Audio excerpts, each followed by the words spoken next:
Well, the GOP claiming a narrow victory in Kansas, where Republican Ron Estes won a special election to take over the House seat vacated by CIA Director Mike Pompeo. Joining me now, Congressman-elect Ron Estes. Thank you, Congressman. Can you hear me okay? I know we were having a little bit of an audio issue earlier. I can hear you fine. Thank you. Excellent. All right. So let me just ask you. You won by 7 points. This was a very, very close election. What does your close election outcome say about President Trump and the sentiment about our president where you are? Well, I think, the President Trump is still very popular in the 4th District and across all of Kansas. Special elections are a little bit different than a general election in that we had fewer than half the number of voters that turned out in November. So you get a different mix of voters that turn out. We also saw some impact from, the things that were happening in Washington.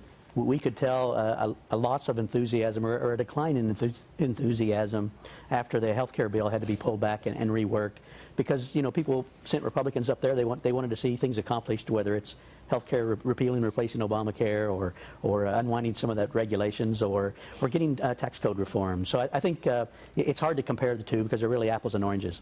I know. Also one would ask, when you talk about repealing and replacing Obamacare, because that was a #1 issue that President Trump, then elect candidate Trump, had campaigned on, how do you feel that the special election speaks to how Republicans feel about repealing and replacing Obamacare? Oh, I think people in the district are very supportive of that. What we've seen over the last 7 years is that Obamacare really failed. It failed to lower premium prices.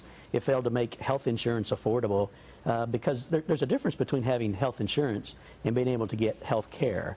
And you can have health insurance, but if your deductibles are $6,000 for a person, you really can't afford that health care. And so we need to make sure that people have insurance as well as being able to get care.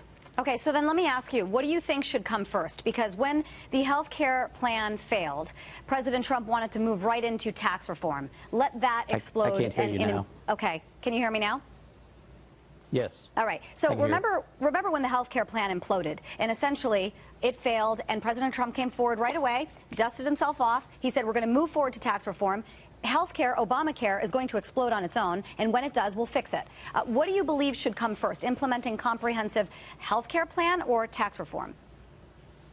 I think one of the things that I'm going to get involved in once I'm there is understanding some of those dynamics.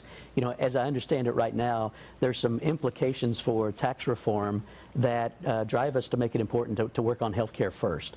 And so as we focus on repealing and replacing Obamacare, that's going to help with the tax reform as we move forward. So we want to make sure both of those move forward. I think those are the priorities that the American people want for us to accomplish.